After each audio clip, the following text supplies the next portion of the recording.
할렐루야. 우리 찬송가 490장, 통일 찬송가는 452장이 있는데요. 우리 찬송가 490장 함께 찬송하도록 하겠습니다. 찬송가 490장입니다. 찬송가 490장 함께 찬송하겠습니다. 주여, 지난 밤 내 꿈에 배었으니 그 꿈 이루어 주옵소서.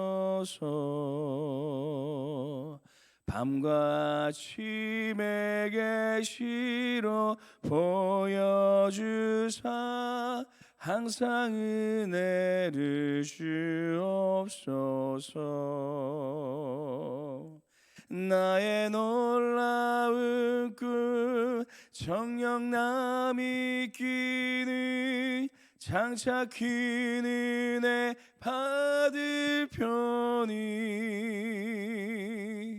나의 놀라운 꿈 정녕 이루어져 주님 얼굴을 배우리라. 마음 괴롭고 아파서 낙심될 때 내게 소망을 주셨으며 내가 영광의 주님을 바라보니 앞길 환하게 보이도다. 나의 놀라운 꿈 정녕 남이 끼는 장차 큰 은혜 받을 편이 나의 놀라운 꿈 정녕 이루어져 주님 얼굴을 배우리라.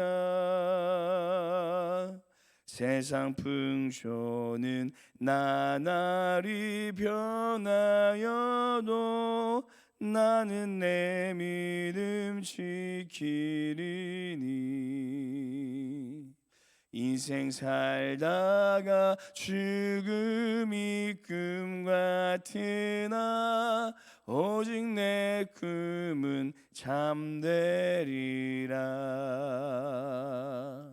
나의 놀라운 꿈 정녕 남이 끼는 장차 큰 은혜 받을 편이 나의 놀라운 꿈 정녕 이루어져 주님 얼굴을 배우리라.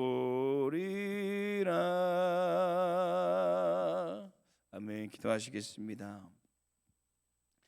사랑의 주님, 오늘도 이 새벽을 깨우며 주님을 바라보게 하여 주심을 감사드립니다. 오늘도 주님과 더 깊은 교제 가운데 하루를 시작하고 주님과 믿음으로 동행하는 삶이 되기를 소원하오니 주님, 우리의 삶의 현장 가운데 임재하여 주시고 우리와 동행하여 주시고 우리의 삶을 주장하여 주시옵소서.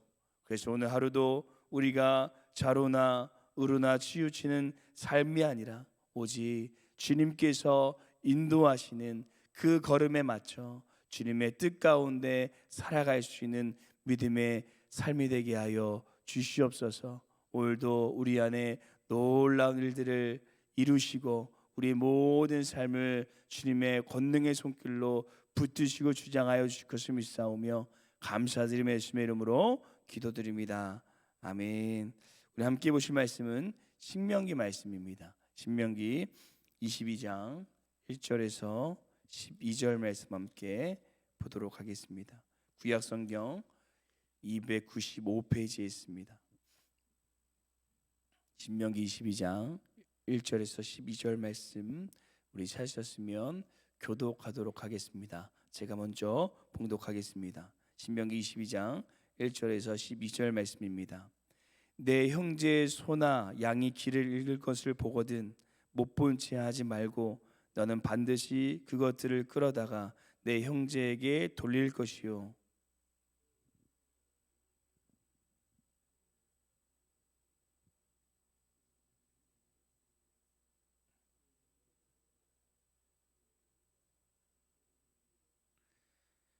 낙이라도 그리하고 의복이라도 그리하고 형제가 잃어버린 어떤 것이든지 내가 얻거든 다 그리하고 못 본 채 하지 말 것이며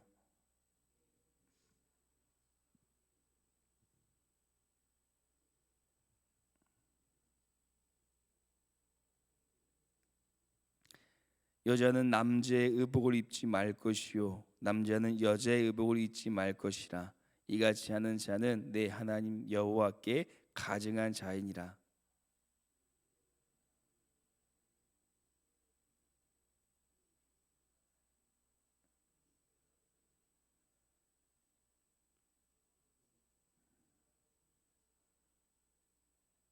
어미는 반드시 놓아줄 것이요 새끼는 취하여도 되니라. 그리하면 네가 복을 누리고 장수하리라.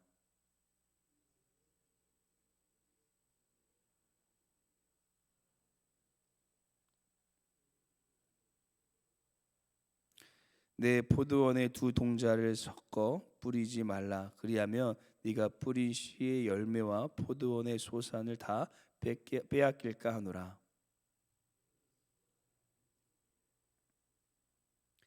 양털과 배실로 섞어 짠 것을 입지 말지니라. 함께 읽겠습니다. 너희는 너희가 입은 겉옷에 내 귀에 술을 만들지니라. 아멘. 이솝이 어렸을 때 주인이 아주 훌륭한 작가였다고 합니다. 어느 날 이 주인이 이솝에게 이솝아 이 목욕탕에 가서 사람이 얼마나 많은지 보고 오라라고 이렇게 이솝에게 시켰습니다. 그래서 이솝이 목욕탕에 가게 되었는데 이 목욕탕 문 앞에 뾰족하고 큰 이 돌멩이 하나가 박혀 있는 것이었습니다. 그래서 목욕을 하러 들어가던 사람들이 또는 목욕을 하다 나오던 사람들이 모두 다 그 돌에 걸려서 넘어질 뻔했습니다. 어떤 사람은 발을 다치기도 하고 어떤 사람은 코가 깨질 뻔도 했습니다. 사람들은 돌에 대고 욕을 하면서 그 누구도 그 돌을 치우지는 않았습니다. 이솝은 누가 저 돌을 치우는가 지켜보기로 했습니다. 얼마 후에 한 사나이가 이 목욕을 하러 가다가 돌에 넘어질 뻔했습니다. 이게 무슨 돌이 여기 있는 거야? 그 사나이는 단숨에 돌을 뽑아내고 이 돌을 치워버렸습니다. 이솝은 무효탕 안에 있는 사람의 수를 헤아려 보지 않고 그냥 집으로 달려갔습니다. 선생님, 무효탕 안에 사람은 한 명밖에 없습니다. 이솝이 주인에게 말했습니다. 그러자 주인이 참 잘됐구나. 이제 우리가 목욕탕을 가보자꾸나라고 하면서 목욕탕에 갔는데 이 목욕탕 안에 사람들이 우글우글 이 발을 들여놓을 틈도 없이 많았던 것입니다. 그래서 선생님이 이솝에게 얘기했습니다. 사람이 한 명도 없다면서 왜 나한테 거짓말을 했느냐. 이렇게 주인이 화내자 이솝이 말했습니다. 아닙니다 선생님. 이 목욕탕 문 앞에 뾰족한 돌뿌리가 튀어나와 있어서 이 사람들이 걸려 넘어지기도 하고 다치기도 했는데 그 누구 하나 그 돌을 치우는 사람이 없었습니다. 그런데 단 한 사람, 그 돌멩이를 뽑아 치운 사람이 있었습니다. 제 눈에는 사람다운 사람은 오직 그 한 사람뿐이었습니다 라고 이렇게 말하였다고 합니다. 이 이야기는 사람다운 사람은 과연 어떤 사람인지 우리에게 많은 교훈을 주고 있습니다. 그렇다면 하나님의 백성, 하나님의 사람은 과연 어떤 사람일까요? 아마 세상과 똑같은 모습, 행동을 하는 사람은 아닐 것입니다. 오늘 말씀은 하나님의 백성, 하나님의 사람의 모습을 우리에게 보여주고 있는데요. 그래서 오늘 저희는 하나님의 사람의 삶이라는 제목으로 하나님께서 함께 하시는 이 하나님의 사람은 과연 누구신지 우리 하나님의 말씀을 함께 묵상해 보도록 하겠습니다. 첫째, 하나님의 사람은 하나님께서 지켜보고 계심을, 하나님께서 보고 계심을 아는 사람이다라고 말합니다. 여러분, 늦은 밤 길을 걸어가다가 다리가 아파서 이 골목에 설치되어져 있는 벤치에 우리가 앉았는데 옆에 검정 목두가 하나 있었습니다. 무엇인가 궁금해서 살짝 들여다보니까 5만 원짜리 동봉투 2개가 보였고 대충 보아도 이 1,000만 원이 넘는 돈이었습니다. 이 주위를 살펴보니 외진 골목이라서 사람도 아무도 없고 CCTV도 없었습니다. 내가 이 돈을 가져간다고 해도 절대 그 누구도 알 수 없는 상황이었습니다. 과연 우리가 그런 상황에 놓여 있다면 우리는 어떻게 할까요? 당연히 이 새벽을 깨어서 우리 예배하신 성도님들께서는 이 하나님의 사람이기 때문에 그 돈다발을 경찰서에 가져가시겠지만 아마 많은 사람들이 그것을 선택하기는 쉽지 않을 것입니다. 오늘 하나님께서는 그런 우리의 마음, 이 사람의 마음을 지목하십니다. 형제의 소나 양이 길을 잃으면 못 본 채 하지 말고라고 말씀하는데요. 여기서 못 본 채 하지 말라라는 단어를 이 원어로 살펴보시면 회피하다 또는 은닉하다라는 의미를 가지고 있습니다. 내가 그것을 가져갈 수도 있다라는 의미가 포함되어 있는 것입니다. 하지만 하나님께서는 그것을 반드시 형제들에게 돌려주라라고 말합니다. 이것이 바로 하나님의 사람의 모습이라는 것입니다. 우리 1절 말씀 함께 다시 한번 읽어보도록 하겠습니다. 함께 읽겠습니다. 내 형제의 소나 양이 길을 잃은 것을 보거든 못 본 채 하지 말고 너는 반드시 그것을 끌어다가 내 형제에게 돌릴 것이요. 아멘. 그렇다면 우리가 어떻게 이런 행동을 할 수 있을까요? 바로 하나님께서 언제나 우리를 지켜보고 계시다라는 것을 우리가 알 때, 그것을 인지할 때 우리가 이런 삶을 살아갈 수 있다는 것입니다. 어떤 한 크리스찬이 실제로 운전을 하다가 그만 이 주차되어 있는 차에 접촉사고를 내고 말았습니다. 차에서 내려봤는데 아무도 없었습니다. 또 상대방 차에 이 블랙박스도 달려있지 않았습니다. 그냥 간다고 해도 아무도 모르는 일이었습니다.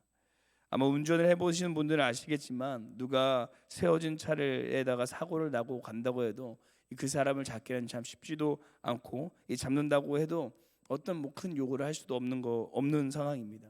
하지만 그분은 주차된 차에 있는 번호를 통해 상대방에게 전화하였고 자초지종을 설명하고 수리비를 전달했다고 합니다.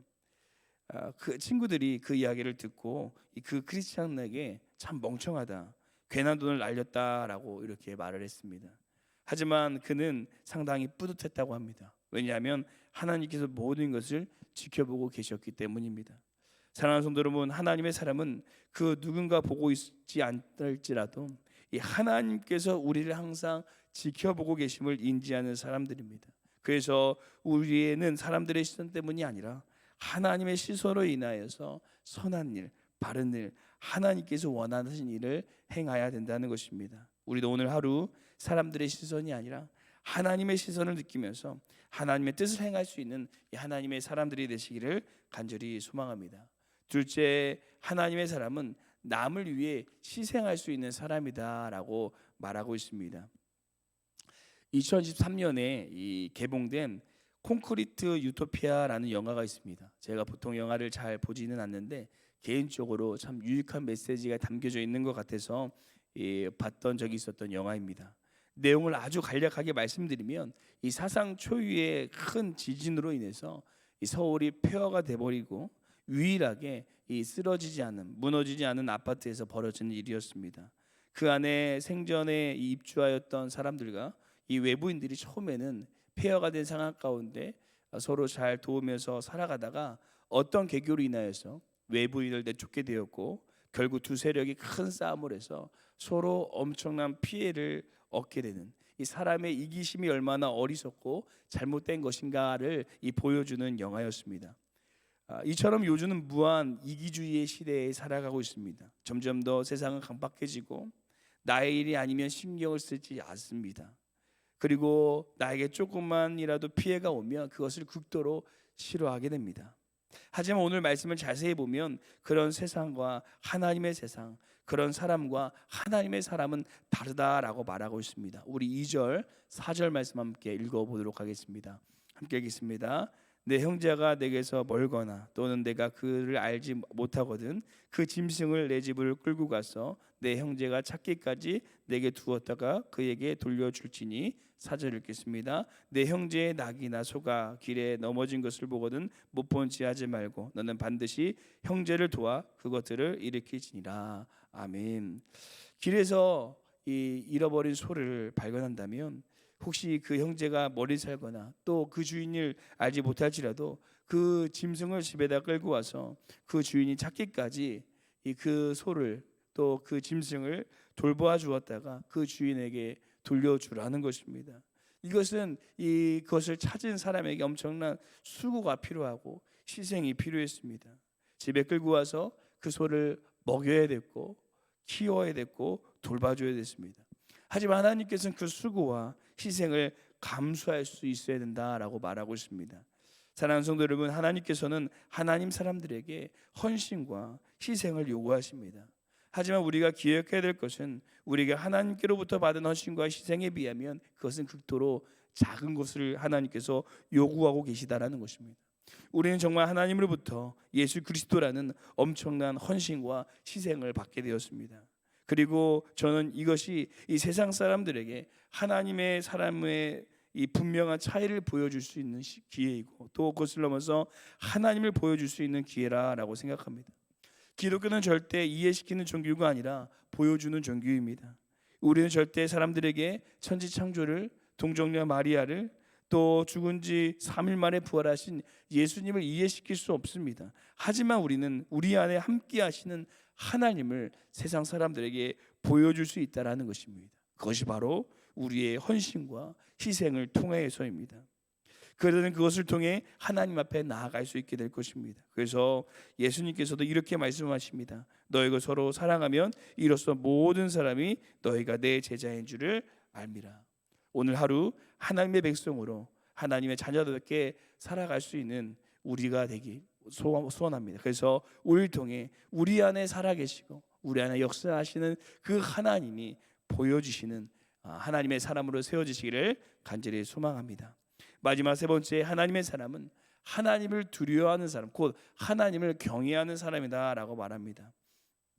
오늘 본문인 1절부터 4절까지는 이 하나님의 사람으로서 우리가 해야 될 것을 말해 주었다면 5절부터 12절까지는 우리가 하지 말아야 될 것에 대해 설명하고 있는데요. 5절부터 이 남녀가 이성의 옷을 입지 말 것이고 또 어미새우나 이 새끼나 이 알을 품고 있으면 잡아가지 말고 집에 있을 때 난간을 만들어 사람들이 떨어지지 하지 말 것이고 또 소와 나귀를 한 멍에 매어 밭을 가지하게 말게 할 것 등 하나님 앞에 우리가 지켜야 되는 그 말씀을 이 여러 규정들을 말해주고 있는데요. 이것이 새를 잡거나 소의 먹이를 매지 않는 것이 오늘날 우리에게 주어지는 의미는 이 하나님을 두려워하는 마음, 곧 이 하나님을 경외하는 마음을 가지라고 말하고 있는 것입니다. 그래서 하나님께서 우리에게 주신 하나님의 말씀을 꼭 지켜 행해야 된다라는 것을 우리에게 말씀하고 있습니다. 사랑하는 성도 여러분, 하나님의 사람은 이 세상의 말, 사람들의 말을 두려워하는 것이 아니라 항상 하나님의 말씀을 경외하며 그 말씀을 두려워하는 사람인 줄로 믿습니다. 오늘도 우리의 삶 가운데 수많은 세상의 말들이 이야기들이 우리 안에 들려올 수 있습니다. 하지만 우리가 그 음성에 귀 기울이고 청정하는 것이 아니라 오직 하나님을 경외하고 하나님을 두려워하며 하나님의 말씀에 귀 기울이고 그 말씀만을 따라 행하며 살아갈 수 있는 하나님의 사람들이 되시기를 간절히 소망합니다. 기도하시겠습니다. 우리를 하나님의 백성, 하나님의 사람으로 세워주신 하나님 아버지, 하나님의 사람으로 오늘 이 하루 주님의 뜻대로 살아가기를 소원하며 주님 앞에 나왔습니다. 항상 주님께서 우리를 지켜보고 계심을 기억하며 오직 우리 하나님만을 경외함으로 두려워함으로 그분의 뜻을 따라 살아갈 수 있는 하나님의 사람이 되게 하여 주시옵소서. 또한 주님께서 우리에게 베풀어 주신 그 십자가의 희생, 그 사랑이 우리 안에 있음을 우리가 보게 됩니다. 그 사랑과 희생의 흔적을 오늘도 우리의 삶의 터전에 남기며 우리도 작은 예수로 하나님을 보여주며 나타낼 수 있는 은혜의 삶이 되게 하여 주시옵소서. 오늘도 성령님께서 우리를 붙들어 주시고 하나님의 사람으로 온전히 세워주실 것을 믿사오며 감사드리며 예수님의 이름으로 기도드립니다. 아멘. 하늘에 계신 우리 아버지여, 이름이 거룩히 여김을 받으시오며 나라가 임하옵시오며 뜻이 하늘에서 이루어진 것 같이 땅에서도 이루어지리다. 오늘 우리에게 일용할 양식을 주시옵고 우리가 우리에게 죄 지은 자를 사하여 준 것 같이 우리 죄를 사하여 주시옵고 우리를 시험에 들게 하지 마시옵고 다만 악에서 구하시옵소서. 나라와 권세 영광이 아버지께 영원히 있사옵나이다. 아멘. 오늘 함께 이 새벽을 깨며 기도하실 때 첫 번째 기도하시기는 하나님의 사람으로서 하나님께서 보고 계심을 기억하며 오직 하나님을 경외하며 하나님의 뜻 안에 살아갈 수 있는 삶이 되게 하여 주시옵소서라고 기도하시고, 두 번째 기도하시기는 하나님께서 우리에게 베풀어 주신 그 희생과 헌신을 기억하며 우리도 이 세상 가운데 작은 예수로 헌신하며 희생하며 그 주님을 보여주며 살아갈 수 있는 하나님의 사람이 되게 하여 주시옵소서. 이 두 가지 기도의 제목을 함께 기도하시고 우리 교회와 담임 목사님을 위해 또 우리 다가오는 수련회를 위해 함께 기도하시고 우리 개인 기도하도록 하겠습니다. 함께 기도하시겠습니다.